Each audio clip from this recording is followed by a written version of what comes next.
parlons des instruments que Dieu utilise. Les matériaux que Dieu utilise sur la terre pour refléter la spiritualité. Ce qui manque de fois aux chrétiens, c'est la méconnaissance de certains matériels que Dieu utilise, que le monde spirituel utilise pour amener le monde d'esprit à agir dedans. Nous prions beaucoup, mais nous n'avons pas des actes que nous posons pour amener la manifestation de Dieu à être manifeste. Voilà pourquoi il y a des fois quand tu sors du marché, tu vois des matériels que les gens utilisent pour que les démons se manifestent. Il y a des gens qui utilisent le cola. Le cola. Il y a des gens qui utilisent les aiguilles. Oui, c'est connu de leur monde. Mais qu'est-ce que nous on connaît? Donc il y a des éléments comme l'huile d'onction, comme l'eau, comme le sel ou le feu, qui sont des canaux qui relient la terre avec le céleste. Il y a des éléments de la terre que tu peux prendre pour toucher le ciel afin de pouvoir l'utiliser pour agir sur la terre des vivants. Voilà pourquoi nous parlons de l'huile d'onction. L'huile d'onction, ce sont des instructions que Dieu lui-même a données depuis le temps ancestral. Cela n'a pas commencé avec nous. Cela n'a même pas commencé avec Moïse. Non, non, non. Depuis le temps d'Abraham, lui a été déjà connu comme un canot qui relie la terre avec les choses différentes. Parce que c'est Dieu lui-même qui a ordonné qu'on peut utiliser l'huile pour amener la manifestation du Saint-Esprit sur la terre des vivants. Et c'est là les chrétiens ont tendance à laisser certaines choses ou à mystifier certaines choses. Et ils sont en train de les dénigrer. Alors que il y a des prières quand tu le fais. Il y a des éléments que tu dois utiliser. Si tu ne les connais pas, ça serait difficile pour toi. Donc nous sommes sur l'huile d'onction. Nous, l'huile est naturelle. Mais quand nous demandons au Saint-Esprit de remplir cette huile, de toucher cette huile, sa présence se manifeste dans l'huile. Elle s'appellerait maintenant une huile sainte, qui est une huile mise à part. Pour faire quoi? Pour manifester les volontés de Dieu sur la terre. Voilà pourquoi nous devrons faire attention. Si nous ne connaissons pas certaines choses, nous prions, mais nos prières ne sont pas efficaces dans certaines choses. Voilà pourquoi je dis, depuis le temps ancestral, lui est toujours utilisé pour amener le Saint-Esprit à se manifester, pour amener la guérison à se manifester, pour amener la prospérité à se manifester, pour consacrer un lieu pour que Dieu puisse venir régner. Dans Genèse chapitre 28, Genèse chapitre 28, les versets 11 jusqu'au verset 22,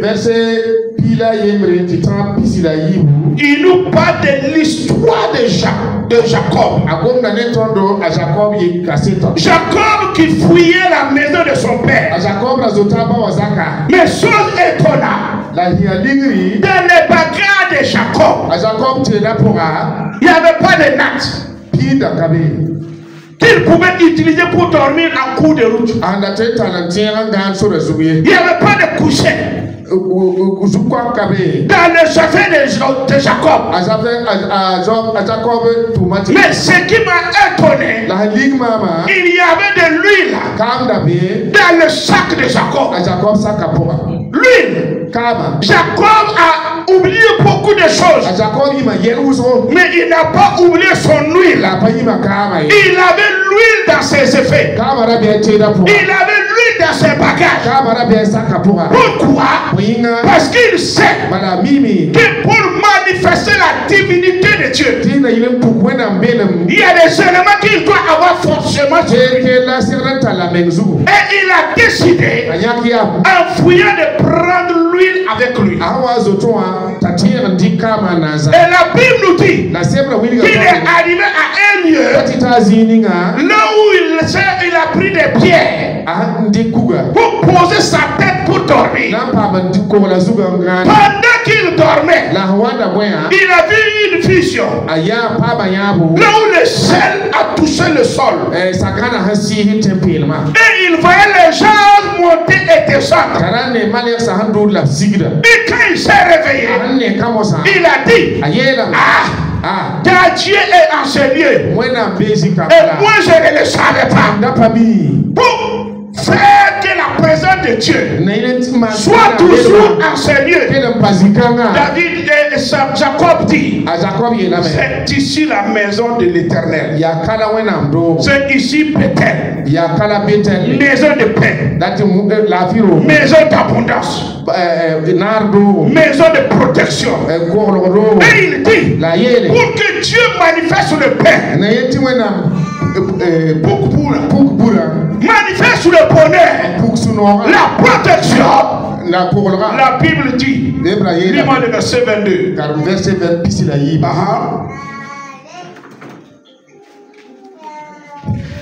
Amen. Verset 22. Cette pierre que j'ai dressée pour monument sera la maison de Dieu. Et je donnerai la dîme de tout ce que tu me donneras. Remonte le verset 22 et 21. Verset 21. Et si je retourne en paix à la maison, alors l'Éternel sera mon Dieu. Verset. Quand il a pris l'huile et il a versé sur les pierres.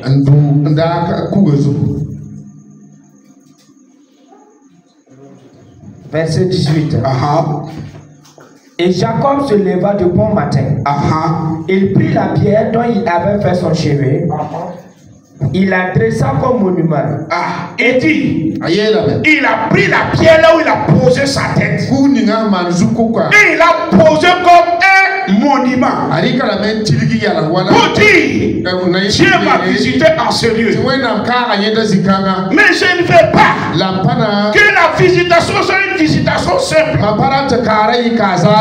Donc pour que la visitation ne soit pas simple, je veux que la présence de Dieu et le souvenir de Dieu soit sur cette pierre. Et qu'est-ce qu'il a fait? Et il versa de l'huile sur son sommet. Il dit, il a versé l'huile sur le sommet de la pierre. Pas autour de la pierre. Non. Il a versé sur le sommet de la pierre. Et quand il a versé l'huile, regardez ce qu'il va dire. Verset 19. Il donna à ce lieu le nom de Bethel. Il dit, par l'huile que j'ai versée, Quel est le mouvement de Dieu qui va se manifester dans ma vie? Que ce soit Bethel. Mais la ville s'appelait auparavant Luz. Verset 20. Jacob fut un vœu à 10 ans. Si Dieu est avec moi et me garde pendant ce voyage que je fais, s'il me donne du pain à manger et des habits à me vêtir, et si je retourne en paix à la maison de mon père, alors l'Éternel sera mon Dieu. L'huile que Jacob avait, il a utilisé l'huile pour demander quoi? La protection divine. Il a demandé du pain. Il a dit, si l'Éternel me bénit. Donc il a su que pour que Dieu soit manifeste de foi, qu'il veut voir Dieu en œuvre, il me faut de l'huile. Il a appris ça où? Moi je ne sais pas. Mais ce que je sais, c'est le premier verset qui nous parle d'un homme qui a utilisé l'huile. Donc c'était une chose ancestrale que les ancêtres disaient. Dieu nous a donné des consignes que pour avoir sa manifestation, il faut des fois utiliser l'huile. Lis maintenant le Genèse chapitre 31. Le verset 13. Qu'est-ce que Dieu lui-même va venir me dire? Genèse 31, verset 13. Je suis le Dieu de Bethel. Dieu vient. Il dit, je suis le Dieu de Bethel. Là où tu as versé l'huile, je réponds maintenant en ce nom. Donc quand vous voulez utiliser l'huile, il faut que vous sachiez quoi vous attendez. Qu'est-ce que vous voulez voir dans votre vie? Parce qu'il y a des gens, dès qu'on dit à l'huile d'onction, chaque matin ils se lèvent, ils se promènent avec ça. Parce qu'on a dit c'est une d'onction. Ah non, c'est pas quelque chose qu'il faut banaliser avec. Même si tu t'es positionné avec ça, qu'est-ce que tu attends que Dieu fasse? Quelle est la manifestation de Dieu que tu veux voir dans ta vie? Beaucoup de chrétiens, ils prennent l'huile, ils mettent sur la tête, ils mettent sur leur main, mais ils ne parlent pas. Il faut que tu parles. De la même manière que j'ai enseigné la voix dans le sang, il faut mettre la voix dans ton huile. Quand tu te ouais, qu'est-ce que tu attends? Qu'est-ce que tu veux voir que Dieu fasse? Est-ce la protection? Est-ce la guérison? Est-ce la prospérité? Qu'est-ce que tu veux voir? Donc c'est pas l'huile qu'il faut l'utiliser comme quelque chose de mystique. Non, c'est de l'huile que tu dois activer avec tes propres paroles, activer avec ta propre foi. C'est ça. Parce qu'on a vu le jeudi passé que l'huile amène la guérison. L'huile fait briser le joug. L'huile te donne la domination au milieu de tes ennemis. Quand toi tu te ouais, il faut que toi aussi tu parles. Et quand Jacob a parlé, regardez quand Dieu va venir, il dit, je suis le Dieu de Bethel. Je suis le pourvoyeur de ton père. Je suis le Dieu de ton abondance. Lis les versets. Je suis le Dieu de Bethel, où où tu as oint un monument. Ah, il dit quoi? Où tu as versé de l'huile. Où tu as oint un monument.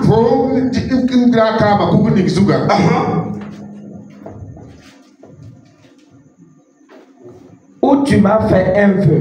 Ah, il dit, tu as utilisé l'huile et tu m'as fait un vœu. Ça veut dire que tu as ouvert ta bouche et tu as parlé. Qu'est-ce que tu attends? Donc il y a des moments vous devrez savoir que l'huile vous fait rentrer en alliance avec Dieu. Quand vous utilisez l'huile d'onction, ne parlez pas pour parler. Toi tu dis mets l'huile sur ta tête. Et tu dis moi-même je ne comprends même pas ma vie. Et Dieu ne comprend pas ta vie qui va se manifester. Donc on dit faites attention. Voici ce homme. Il a versé l'huile et il a parlé. Et quand il a parlé, à son retour, Dieu est venu le rencontrer. Et il a dit, tu as fait un monument à mon nom. Tu as versé l'huile et tu as fait un vœu. Et je suis là maintenant, lève-toi, sors de ce pays, retourne au pays de ta naissance. Retourne au pays de ta naissance. Donc Jacob a compris que l'huile est utilisée pour entrer en contact avec Dieu, pour changer le nom des lieux. Est-ce que je fais comprendre? Des fois, quand tu es dans ta maison et il y a une situation qui est connue de ta cour, il y a un nom qui est connu de ta cour. Là on dit c'est la cour des pleureuses, c'est la cour des accidentés. Qu'est-ce que Jacob a fait? Jacob là où il était, les lieux ne s'appelaient pas Bethel. Non. Les lieux avaient un autre nom. Mais Jacob ne voulait pas que ce nom se manifeste. Il a voulu un autre nom. Alors il a pris l'huile et il a versé. Et quand il a versé, il dit que ce lieu devient un lieu Bethel. Donc en voyant le lieu, il a changé le nom du lieu. Toi, dans ta cour, il y a un problème qui ne finit jamais. C'est ton sol a déjà enregistré ça. Ton sol, ton atmosphère a déjà enregistré ça. Tu te mets au sérieux pour prier. Tu veux que ça change. Il faut que d'abord, quand tu pries, tu fais la repentance pour le lieu. Que tu sors avec l'huile d'onction maintenant. Et que tu asperges le lieu. Et tu donnes le nom au lieu. Tu verras la main de Dieu. Je dis tu verras la main de Dieu.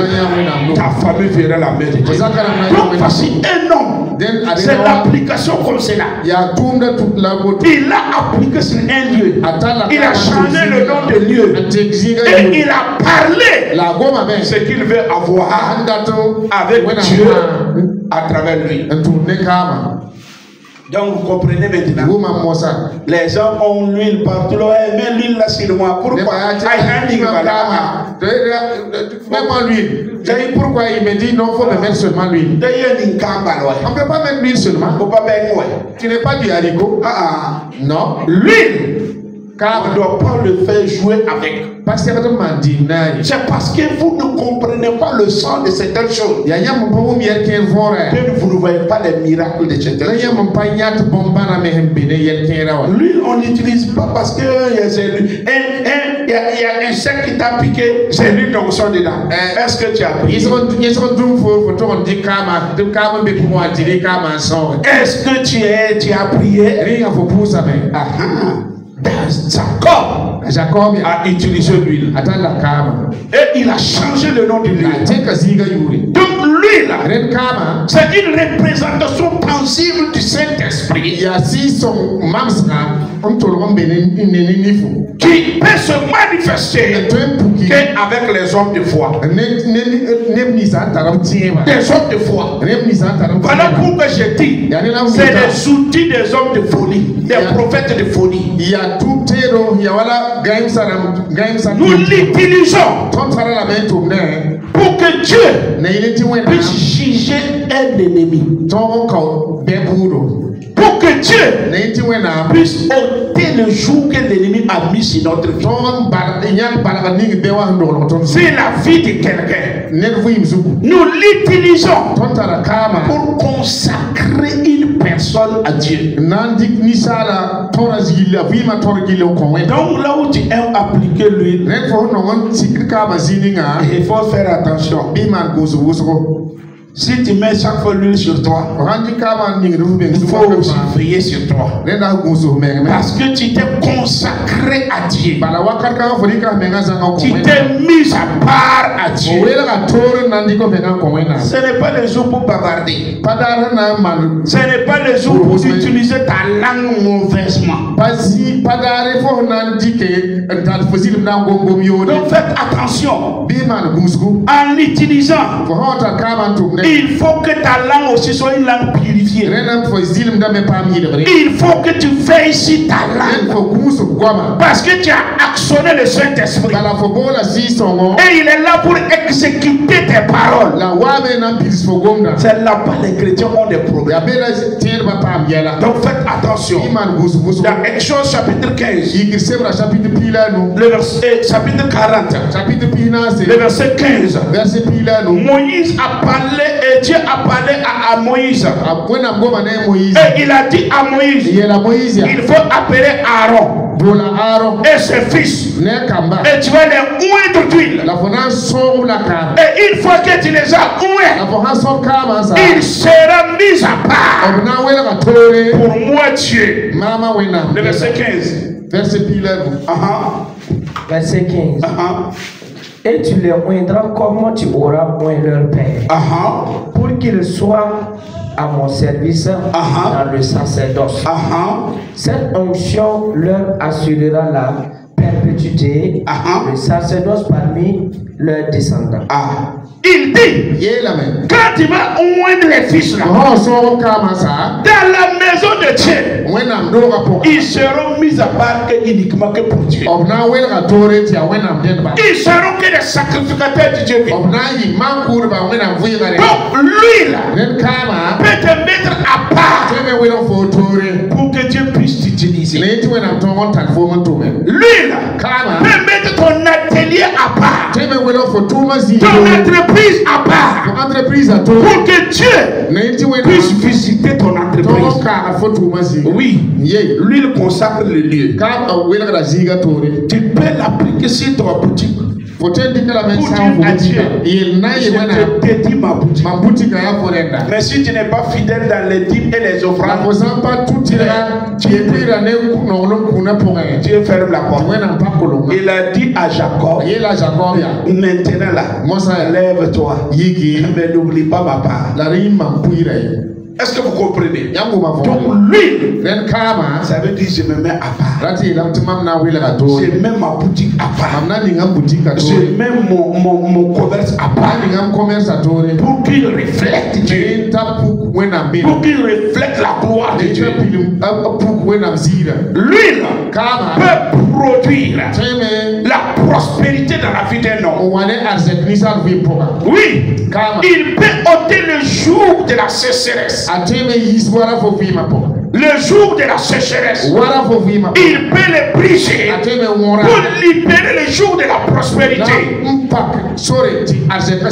Oui, lui, si ton portefeuille peut amener un miracle. Il y a des choses. Ça peut amener un miracle. Dans Somme chapitre 23, Somme 23, le verset 5.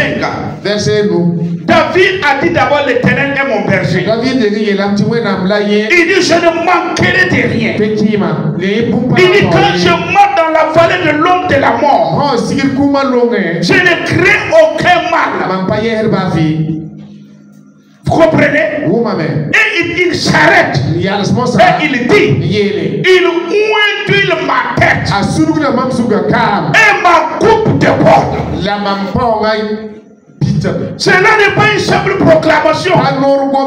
Non. David dit, comme l'huile est sur ma tête, la sécheresse n'est pas mon lot. Le manque n'est pas mon lot. Quelle que soit l'adversité, même dans la vallée de l'ombre de la mort, ma coupe est appelée à déborder. Je déclare ce soir que par l'huile d'onction sur ta tête, que ta coupe continue à déborder. Je dis que ta coupe continue à déborder.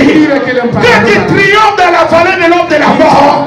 Que tu triomphes au milieu de tes ennemis. Au nom de Jésus-Christ de Nazareth. Donc David dit, comme l'huile est sur ma tête, la sécheresse n'est pas pour moi. Oui, il dit, ma coupe te bordera toujours. Ma joie te bordera toujours. Mon bonheur te bordera toujours. Mon succès te bordera toujours.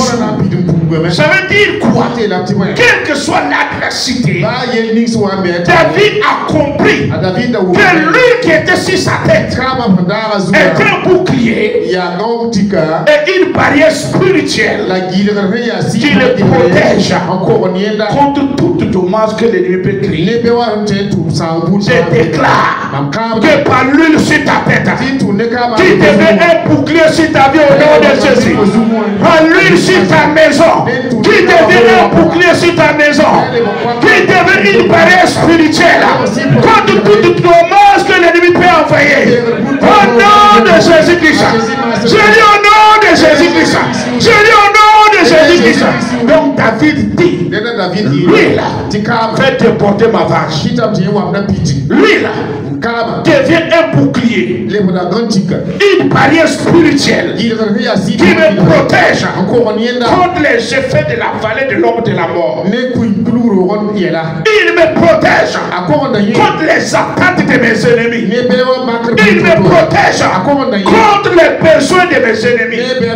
Ils ont besoin que je pleure. Ils ont besoin que je joue. Ils veulent me voir dans le chèque. Mais David dit, il oint d'huile ma tête et ma coupe déborde.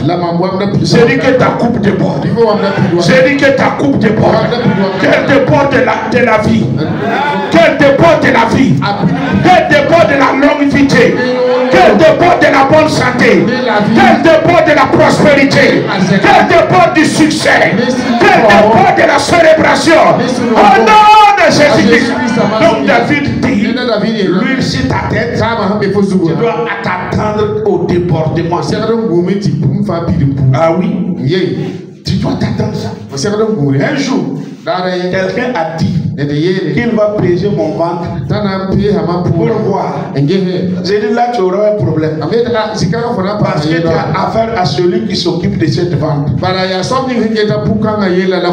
C'était le commandant. Le pasteur Kodeka il dit. Oui, c'est un pasteur. Et je lui ai dit. Il dit c'est que toi tu ne sais pas là. Mon ventre a un an. Il s'appelle l'Éternel est mon berger. Il m'a regardé comme ça.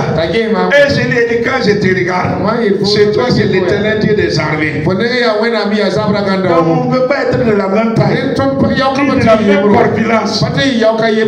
Oui, David dit, là où il y a l'huile, là où tu appliques l'huile, tu mets fin à la sécheresse. Tu mets fin au projet de tes ennemis. Et tu t'attends à ce qu'il y ait des débordements de bonheur. débordement et de joie. Donc quand tu te ouins, voici ce que David dit. L'huile sur ma tête fait déborder. Voilà. Elle déborde du bonheur. Elle déborde de la vie. Donc quand tu te ouins, il faut que tu parles. Père, ce matin, au nom de Jésus, je me oins d'huile et je déclare que la coupe de ma joie déborde, que la coupe de ma bonne santé déborde, que la coupe de mon élévation déborde, que la coupe de ma clientèle déborde. Au nom de Jésus de Nazareth. Ah, s'il y a des gens qui frottent leurs mains avant d'aller au marché, s'il y a des gens qui ont quelque chose, qui croient que ça appelle la clientèle, que ton huile d'onction attire la clientèle. J'ai dit que ton huile d'onction attire la clientèle. Qu'il manifeste la faveur dans ton commerce. Qu'il manifeste le succès dans ton commerce. Au nom de Jésus de Nazareth. Je dis au nom de Jésus de Nazareth. Oui, ce sont des éléments naturels qu'on utilise pour que Dieu puisse se manifester dans tout ce que nous faisons. Donc, en appliquant l'huile, c'est pas du théâtre. Mets-toi au sérieux. Il y a des gens. Et je les reprend l'huile. C'est pas comme ça.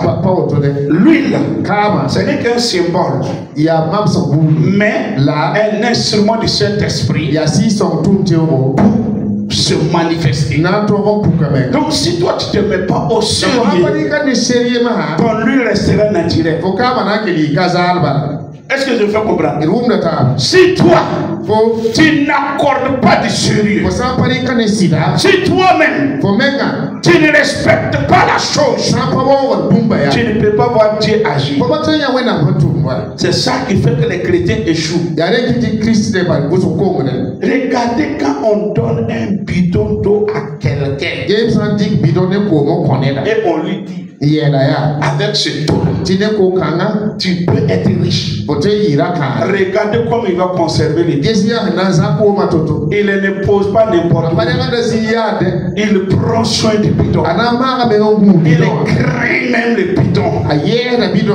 Et nous ne valorisons pas les choses de Dieu. Même la Sainte Sœur, on gratte la tête, on le prend, on n'accorde pas d'importance. Lui aussi, on ne voit pas Dieu agir parce que nous n'accordons pas d'importance. Nous ne lui donnons pas de valeur. Il n'y a pas de respect. Il n'y a pas de crainte. Et nous voulons appliquer cela pour voir Dieu agir. Non, ça ne marche pas. Psaume chapitre 45. Le verset 7. Psaume 45, le verset 7. Verset 7. Ton trône, ô Dieu, est à toujours. Le sceptre de ton règne est le sceptre d'équité. Le verset 7.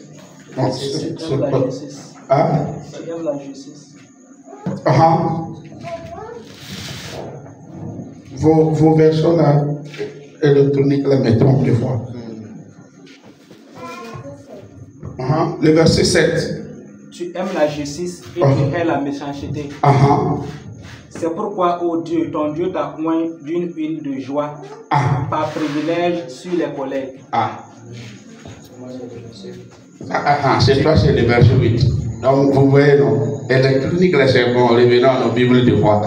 Il dit, tu dois aimer quoi?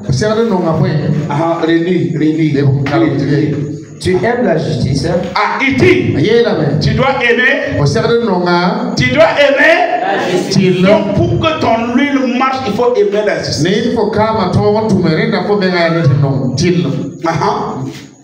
Et tu hais la méchanceté. Et tu hais la focus. Tu t'éloignes de la méchanceté. C'est pourquoi. Ah, il dit c'est pourquoi. Oh Dieu. Oh Dieu.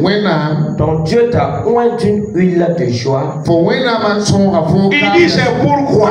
Comme c'est le mot Dieu, vous ne comprenez pas. C'est toi qui l'appelles Dieu. Il dit c'est pourquoi. Mon fils, ma fille, je vais te oindre d'huile. Et celui-là va faire quoi? D'une huile de joie par privilège sur tes collègues. Ah, il dit, je vais te oindre une huile de joie et te rendre plus privilégié que tout le monde. Je vais faire la et permettre à Dieu maintenant de le moindre de son huile sainte. Tu es l'huile qui fait déborder la joie. Et lui là, il va l'élever au milieu de ses amis. Est-ce que vous comprenez maintenant? Donc pour que ça marche, il faut que vous aimez la justice. Il faut que vous haïssez le mal. Si vous voulez appliquer l'huile dans la méchanceté, ça ne marche pas. Ça c'est la sorcellerie. Ça ne marche pas. Il faut que vous fassiez très attention. Si vous voulez voir la main de Dieu à travers l'huile d'onction, éloignez-vous du mal. Aimez la justice. Aimez la justice. Il dit, quand Dieu te oindra d'une huile, tu fais déborder la joie en toi.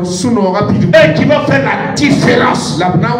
Tu vas t'élever au milieu de tes amis. Au milieu, il n'a pas dit au milieu de tes ennemis. Il a dit quoi? Au milieu de tes collègues. Il y a plusieurs commerçants à ton tour qui est autour de toi. C'est ton collègue, non? Il y a plusieurs maçons. Et c'est ton collègue, non? Mais il te dit, si tu t'éloignes du mal, si tu aimes la justice, l'huile que tu vas mettre sur toi va t'élever au-dessus de tes collègues. Est-ce que vous comprenez maintenant? L'huile élève. Mais c'est à vous de savoir comment l'appliquer. Et dans quelles conditions vous devrez l'appliquer. Voilà pourquoi aujourd'hui les gens ne bénéficient pas de la faveur de l'huile d'onction. Non, ils ne bénéficient pas. Parce qu'ils sont méchants. Ils aiment le mal. Ils aiment critiquer, diffamer. Et quand ça sort maintenant, ils mettent l'huile sur eux. Ça va être très simple, oui. Donc faites attention. Donc nous revenons avec notre verset de Jacques chapitre 5. Et nous terminons avec ça. Le verset 13. Jacques chapitre 5. Le verset 13. Jacques 5, verset 13. Quelqu'un parmi vous est dans la souffrance, qu'il prie. Est-ce qu'il a dit qu'il pleure? Non. Quelqu'un parmi vous est-il dans la souffrance?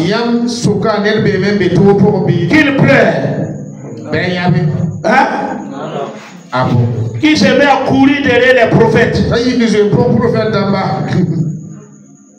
C'est des étapes. Il y a des gens qui ne prient jamais. Moi, le problème là. Allô? Est-ce qu'on a dit quelqu'un est dans la souffrance? Allô? Il faut que tu commences à prier d'abord. La prière va entretenir ta foi. La prière va te préparer à un exaucement.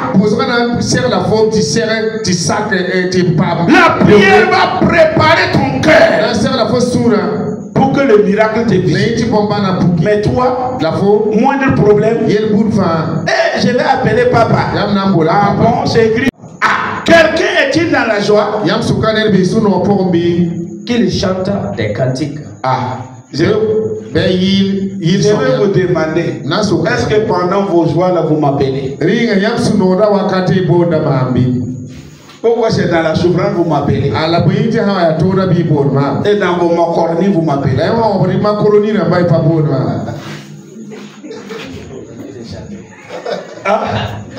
Il ne chante même pas. Mais comme il s'appelle dans la souffrance,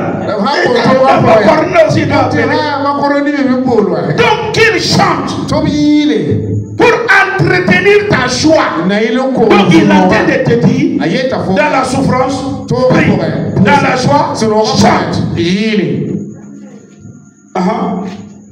Quelqu'un parmi vous est-il malade?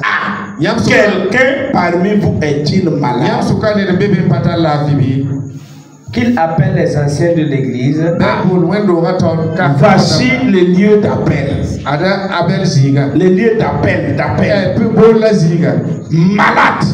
Malade. On dit quoi? Malade. On avait dit, tu t'es réveillé, tu as eu des cauchemars pour appeler. Ça, c'est pas une maladie. Il y a des gens qui m'appellent à 1h du matin. Papa, mon ami, on m'a pas dit de m'appeler, on a dit de prier. Il dit, c'est autant de la maladie qu'on fait appel aux anciens. Voilà pourquoi votre foi ne mûrit pas. Voilà pourquoi vous n'avez pas confiance en Dieu. Même si vous avez confiance, ça ne mûrit pas. Vous n'avancez pas dans la foi. Parce que vous renversez les choses. Moins de choses, je connais tel prophète. Moins de choses, j'écris telle personne. Non. Il dit c'est au temps de la maladie que là, tu dois appeler les anciens.